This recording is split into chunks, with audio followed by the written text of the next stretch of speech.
Sauce Gardner. Sauce Gardner is a New York Jet! Swaggy Sauce Gardner.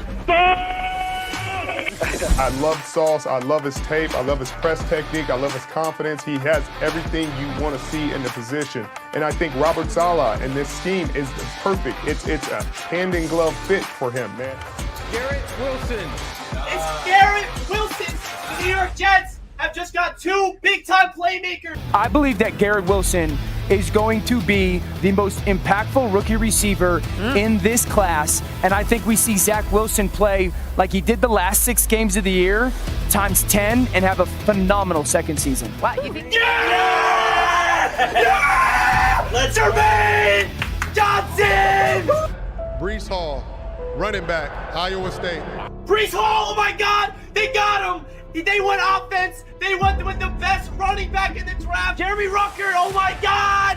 The Long Island native is a New York Jet! J-E-T-S, Jet. Let's go!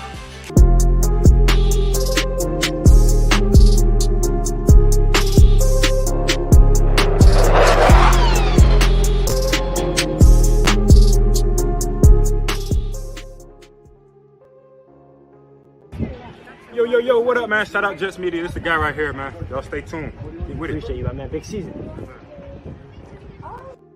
Yo, what is good, Jets Nation? Welcome back to another Jets Media live stream. And today we have a special guest. We're going to give you guys our quick preview of how the New York Jets are going to come away with the victory against the Cleveland Browns, because I'm optimistic about getting the W, because they have to get the W. So let's welcome in the guest of today's show. He goes by the name Jake. What is good, Jake? Welcome to the Jets Media stream, my man. Richie, what's going on, man? Love the intro. It takes me back to when we were optimistic about this Jets team. Right? It's unfortunate because, as we all know, the offseason is always where we are at our peak as Jets fans. But let's hope that we can finally get that energy on Sunday, right? So that preview is, again, me reacting to the Jets drafting those players. So first and foremost, Jake, since you bring up the intro, let's first talk about this rookie class real quick. I want to talk about the rookie class before we get deeper into what to expect on Sunday against the Cleveland Browns. What stood out to you the most with these rookies making their debut against the Baltimore Ravens?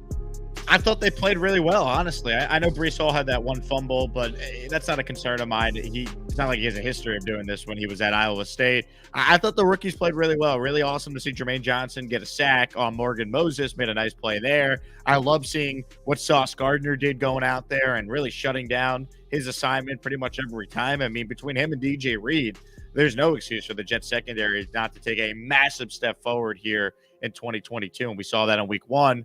Then you just look at Garrett Wilson. I mean, honestly, one of the few positives for this offense was Garrett Wilson. He needs to be on the field a lot more. It sounds like he will this week. That's a mistake they cannot make again. He's got to be out there, play your best players, and I think he's already proven after just one game he's already one of their best receivers. So, overall, I'm very encouraged by this rookie class. I know Ruckert was inactive, but eventually he's going to get an opportunity. He might get an opportunity on Sunday if CJ Uzomah is out with this hamstring injury. So I think overall we're in a whole lot of positives from the first game against Baltimore, but the rookie class I think is certainly one of the positives if you had to pick.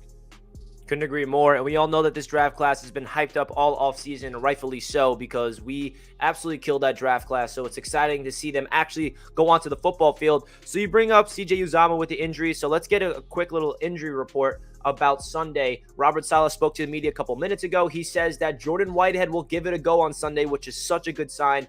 But CJ Uzomah and Braden Mann will be game day decisions. So Jordan Whitehead is a crucial part to the run defense. He was a little skeptical in the pass coverage. He gave up a couple touchdowns. He was not perfect on Sunday against the Baltimore Ravens. But as you know, Jake, we're going up against a very sound, fundamental football in terms of running the ball. And Jordan Whitehead is that piece to really contain that run. So what's your expectations going into Sunday against the Cleveland Browns, especially having to go up against the second-ranked run defense and the second-ranked running attack after week number 1? I think it's actually a pretty good matchup for the Jets, despite the fact, the Browns obviously have a phenomenal running game. I'm basing this off of what we saw against the Ravens, where the Jets held Lamar Jackson to 17 yards rushing. They held the Ravens rushing attack, which was third in the NFL a year ago, despite their injuries, to, I think, 63 total yards of rushing. And that's why it bothers me so much that the Jets couldn't be competitive in this game in the fourth quarter, because the defense certainly held up its end of the bargain. If they could play like that defensively, and that carries over against the Browns, what they should do is you use your coverage on the outside, DJ Reed, Sauce Gardner, lock up their receivers, whether it's Amari Cooper or Peoples-Jones. Have those guys on an island, trust your corners, and dare Jacoby Brissett to beat you. Stack the box and try and stop Hunt and Chubb. I mean, Jacoby Brissett's not that good. I know they won in week 1, but go watch the game. And I watched that game, and I'm not like, holy crap, the Jets are playing the 07 Patriots on Sunday. They're not. The Browns are a good team, but they don't have a good quarterback. There's a big difference there. If the offense shows up, I think the Jets should be competitive and have a chance to win this game, because I really think the defense should be able to get after this Browns running attack, knowing how successful the outside corners should be for the Jets in one-on-one coverage. Yeah, and I think there was not a ton of positives coming out against the Baltimore Ravens game simply because we lost. It wasn't competitive in the fourth quarter. But one phase of that football that we can be very confident in is that defense. And they're healthy right now. They look like they're ready to go. And the most important piece of that defense for me wasn't really the talent and how they played, but it was the scheme. I was very impressed by the game plan from Robert Saleh and Jeff Ulbrich to contain Lamar Jackson in the pocket. And we have to do the same exact thing, like you said, Jake, stack in the box, forcing Jacoby Brissett to throw the football and stay in the pocket, because I have a lot of confidence if Brissett tries to throw the football rather than them continuously ground and pound. But that's not going to happen unless we stop Nick Chubb, stop Kareem Hunt from running the football, and we have to force Jacoby Brissett to throw the football down the field, because we saw what our corners can do. Sauce Gardner and DJ Reed, they absolutely balled out in their debut. DJ Reed, 6 targets to his way, 0 completions his way, and an interception. We saw what Sauce Gardner did on that rep against Mark Andrews. Absolutely beautiful stuff from our corners. And one piece of this defense, Jake, that I think is a very underrated piece, after going into the film room and watching this defense, the linebackers, they absolutely balled out. All 3 of those linebackers, CJ Mosley, Quan Alexander, Quincy Williams, all individually had their own big-time plays. They play physical, they play violent. So what's your biggest takeaways from the defense? What really stood out to you the most? Any position group, any individual player, and what do you think they need to fix heading into week number 2? As far as what they need to fix, I mean, they can't allow some of those big plays. LaMarcus Joyner, obviously the penalty, it looked like he got beat on one of the deep plays. I think it was Duvernay who got him. Like that stuff's got to get cleaned up. But overall, I mean, there's not a whole lot to really nitpick with this defense. Like, you give Lamar Jackson that many opportunities, eventually he's going to cash in. He's too good of a player. The Jet defense gave them a chance. I mean, this was 10-3 at the half. They had a chance coming out of halftime when they got the stop, when it was 10-3 getting the ball back, and the Jets did nothing with it. They didn't fall on the fumble. And then, of course, next play, boom, there's a touchdown, and the game's over in the third quarter.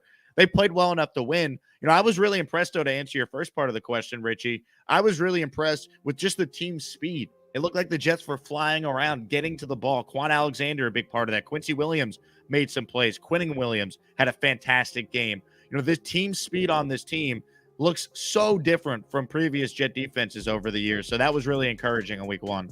Yeah, I really think that this Jets defense is making a statement week number 1. If you remember last year, Jake, the defense started off the season strong and the offense was struggling. And then by week 4, week 5, it kind of flipped around. The offense started getting going and the defense started to struggle. So last year, we saw this Jets defense keep the Jets into games. And now it's up to this offense to really get their stuff together, because if the defense continuously plays the way they did against the Ravens, we have a chance to win this football game. So what does this offense need to do to turn that corner? The obvious answer is that offensive line. So what did you take away the most from that offense and their struggles in week number 1 with Joe Flacco behind the center? I think you said it right. I mean, I could try and give you something else, but I think we all watched the same game, right? I mean, Joe Flacco's a statue. The only chance they have is if they give him better protection. I mean, Flacco's got to play better. He flat out stunk. And if I was coaching the Jets, I would start Mike White this week, but they've already said it's going to be Flacco. So if it is going to be Flacco, I mean, the offensive line has got to protect Flacco and give him a chance. I mean, it's not even like Max Mitchell and like AVT. I mean, it was George Fant and it was Laken Tomlinson who had bad games. Like, those guys are veterans. Those guys are paid, especially Tomlinson,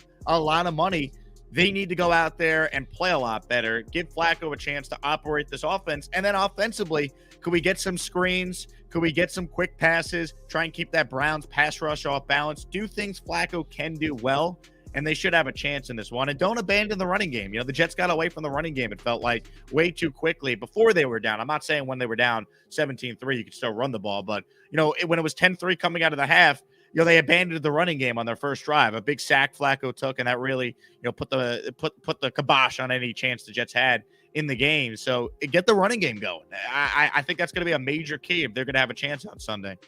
And they got to get the running game going. You're 100% right, Jake. And I think a huge positive from week one was Michael Carter. I know Breece Hall didn't have the greatest rookie debut, and I'm not concerned about Breece Hall at all. He definitely showed some flashes. But Michael Carter has been the most underrated Jet, in my opinion, all offseason because of the hype around Breece Hall, where a lot of Jets fans are forgetting about him, especially in terms of like the national media. People are forgetting about how good Michael Carter was as a rookie, and he displayed it in week number one. And I'm excited to see what he does in week number two. When it comes to the offensive game plan, you're right. We got to establish the run game and get the ball out of Joe Flacco's hands quickly and feed Elijah Moore and Garrett Wilson. Because when I watch film, Jake, I cannot tell you the amount of times I saw Garrett Wilson open and Joe Flacco miss him. I saw Elijah Moore down the field and miss him down the field. So what was your biggest takeaways from the playmakers debut with Elijah Moore, Corey Davis, Braxton Berrios, and Garrett Wilson at the wide receiver spot? I mean, they all made plays. Like even Corey Davis, despite that brutal drop on 3rd and 9, he still ended up leading the Jets in receiving. They got to take some chances downfield, though. I think there's something to that. I mean, did the Jets even try a pass 20-plus yards downfield? Like, Flacco's got a cannon. Like, he's not, to me, a good quarterback, but he does have a really good arm still. He does. Take some chances downfield. Garrett Wilson should be able to get open, man. Like, the routes that they're giving to Corey Davis, that should be a lot more Garrett Wilson on the outside of that X or wide receiver spot. Elijah Moore's a playmaker. Find a way to get him the ball more as well. I don't need to see as much Corey Davis. I don't need to see as much, you know, Lawrence Cager getting targets. Like, get the ball to Wilson, get the ball to Elijah, and good things should happen for this team. Yeah, I agree. I think that it was really frustrating that Garrett Wilson started getting involved more in the second half. It took him a little bit for Garrett Wilson to get heavily involved, and Mike LaFleur said that their goal was to do 13 personnel, the 3 tight ends. And my biggest question to you, Jake, is where are the tight ends at? I see CJ Uzomah's unfortunately going to be a game-time decision, but they did not get these tight ends involved. And all offseason, we're raving about the revamped tight end room. So where was Conklin? Where was Uzomah in the passing game? Because I feel like they just relied on them as blockers. Yeah, no doubt about that, Richie. And then, you know, the times they did go to the tight end, you know, Cager slips, leads to an interception, and then Conklin has this brutal fumble that obviously, you know, led to the Jets having to settle for a field goal that, of course, they missed, because why wouldn't they miss a field goal? What else could go wrong from a Jet kicking standpoint? So it was disappointing, to say the least. I do agree with you. They got to get the tight ends more involved, but I mean, it really starts up front with the protection, and it starts with Flacco getting the ball out quicker, because he just held on to it at times so long, and that directly led to some sacks and some drives that were just brutal. And the problem with Flacco is when he faces pressure, he makes terrible decisions. When he has time, he actually can operate this offense, but you don't get a lot of time in the NFL. Like there's not very many Flaccos that are still slinging it in 2022, certainly ones that are starting. So they got to find a way to get the ball out quicker, give them better protection, whatever it is, they got to do that. Because the biggest difference between this offense and last year's offense and previous Jets offenses is we actually have players around the quarterback that can elevate the quarterback's game if you give them the ball in space. And that's up to Mike LaFleur to scheme guys open. That's up to Joe Flacco to get rid of the ball. And of course, most importantly, it's up to George Fant and Lincoln Tomlinson to have bounce back games, because those two guys having the games that they had last week, you know, I have confidence in them to prove themselves, because they proved themselves in this league before. Last year, Tomlinson was a Pro Bowler. George Fant had a stellar season at left tackle. So it's not like we're talking about Max Mitchell and AVT struggling where, okay, we haven't really seen them from the young guys yet. We got to see them prove it. Those guys are veterans. I think they can prove their worth. So transitioning into Robert Saleh, because all week long we've been hearing about him talking to the media. I want to get your thoughts about his taking receipts take, because I have an interesting take on it. I know that a lot of Jets fans are either one way or the other. He went out there, he's taking receipts down to mock anybody that's mocking the Jets. So what was your overall takeaways from the head coach's thoughts there? You know, I don't hate it. I know some Jet fans were annoyed by it, but the reality is, like, if Robert Saleh doesn't win games, he's not going to be here. So for those saying, well, he put a target on his back, I agree with that. There's now more pressure on him to win, and if he ends up stinking, it's going to be a thing we reference, like Gase's eyes, Robert Saleh's receipts, you know, Todd Bowles being monotone. There's always something with like a Jet coach that you could point to, and something they do wrong or something they say that then gets used against them if they stink. But also, it could go the other way. Herm Edwards said you play to win the game. That's an iconic speech, because the Jets went out there and they were 2-5, and they ended up winning the AFC East for the first time. Haven't done it since. back in 02. So it could go one of two ways. It could rally the team and the team could play hard for him, or the team could go out there and be the same old Jets and continue to stink. So I don't have a big problem with it, but you got to show us, Robert Saleh. I thought his answer on Wednesday was a lot better when he was asked again about those comments. And he's like, look, we have a great fan base. I understand people are going to mock us until we win. We're going to be the same old Jets until we prove otherwise. Basically what he said. It's a good answer. Win games. That's all we want. Everyone's on your side, Robert Saleh. We're just frustrated. We're just pissed off because even though you haven't been here for that long, we've been Jet fans a lot longer than you've been, and we're going to be Jet fans a lot longer than you will ever be, right? So this fan base is just frustrated. We want to see this team win some games. And yes, there's maybe a bigger target on him, but there'd be a big target on him regardless. This team can't go 4-13 again this year, and Robert Saleh is keeping his job. So that's my take on it. Just win games. You know, you could say what you want, but now show us.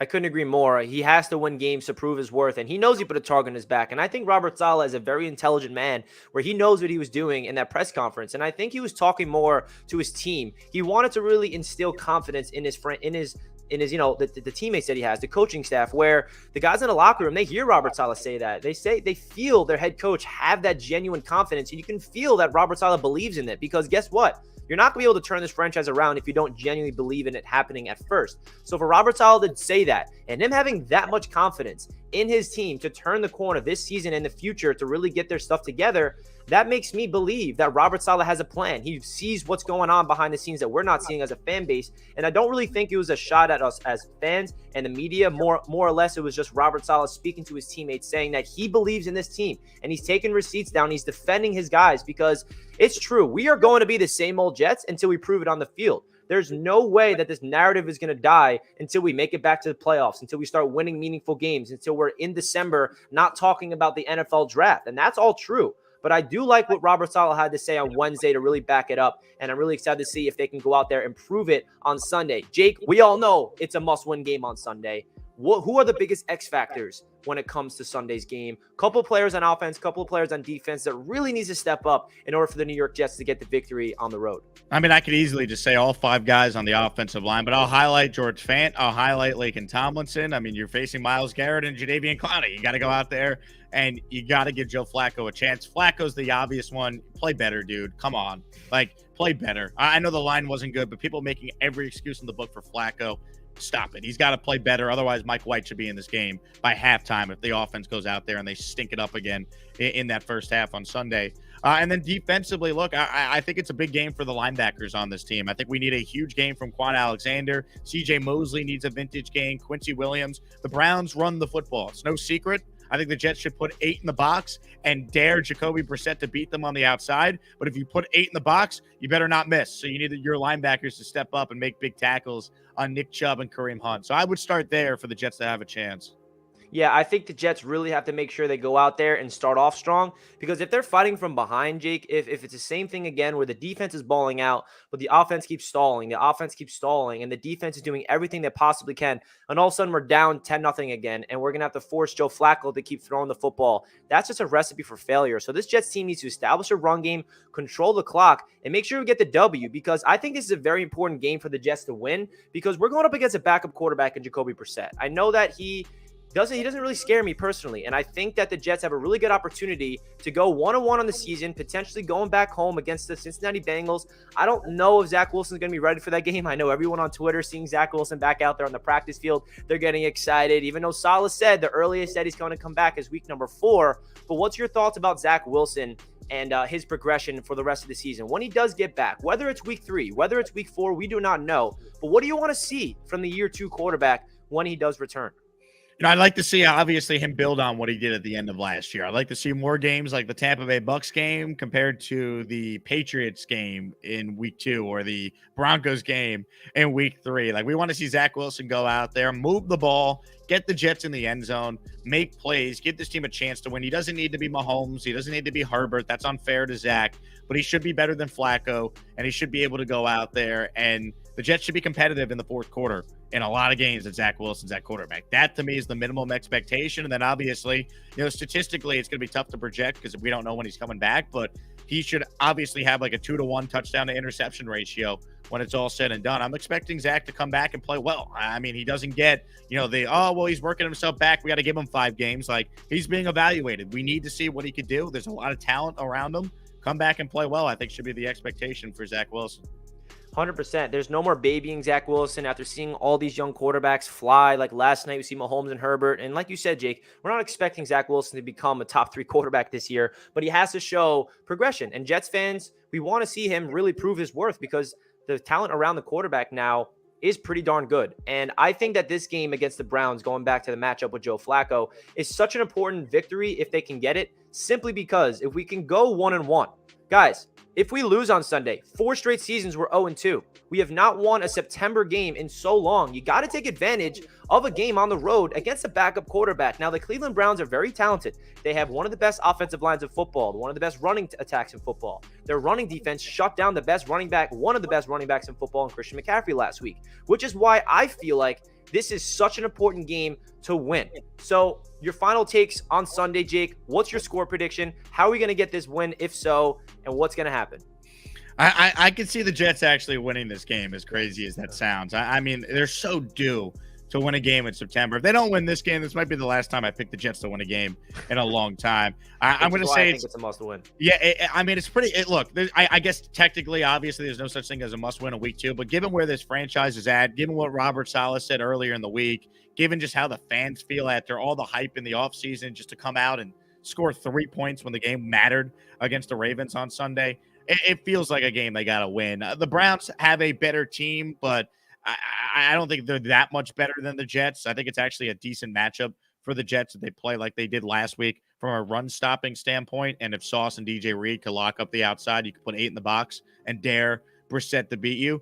I actually do like the Jets in this game. I think it's close. I think it's ugly. I think this is like a 20-17 type of game for the Jets. And if they lose this game, I mean, they're staring 0-3 right in the face. So this might be the last week I could be a homer and be optimistic and actually pick the Jets. But I'll say they'll win 20-17, and that's more just me hoping and praying than me feeling great about that pick. Love it. 20-17. Jake has the Jets winning. I think this is such an important victory for the Jets for so many reasons, because the schedule is brutal before the bye week, and we have to get as many wins as possible before Zach Wilson returns. And the schedule is going to get even harder because after this one, we have the Bengals. Then we're on the road against Pittsburgh, who actually looks decent, beating the Bengals in week number 1. And then all of a sudden, we're on the road against the Broncos and Packers before we have to have a divisional matchup. And then we have 3 home games, Jake, against the division before the bye. Yep. So we need to make sure that we're competitive in the division and we're playing meaningful games. But how about winning a damn game on Sunday? I'm with Jake. I think the Jets are going to win this game. I've been picking the Jets all week. I did not pick the Jets to win against the Ravens. So let's hope that I have proper predictions. So guys, if you enjoyed the show, make sure you hit that thumbs up button, and you enjoyed Jake on the show. We're going to get him on the channel all throughout the season. Make sure you guys subscribe to Jake. That is down below in the description. You guys know what he's doing. He has well over 20,000 subscribers, the best Jets content creator here on YouTube. So make sure you guys hit that subscribe button down below for Jake. Jake, it's always a pleasure to have you on, my man. Anything you'd like to say before we finish off the stream? Richie, I appreciate you, man. Thanks so much for having me on, and we'll do it again soon, I'm sure. Hell yeah, man. Always a pleasure to have you on. Let's get this W. Let's go, Jets. We'll catch you guys next time.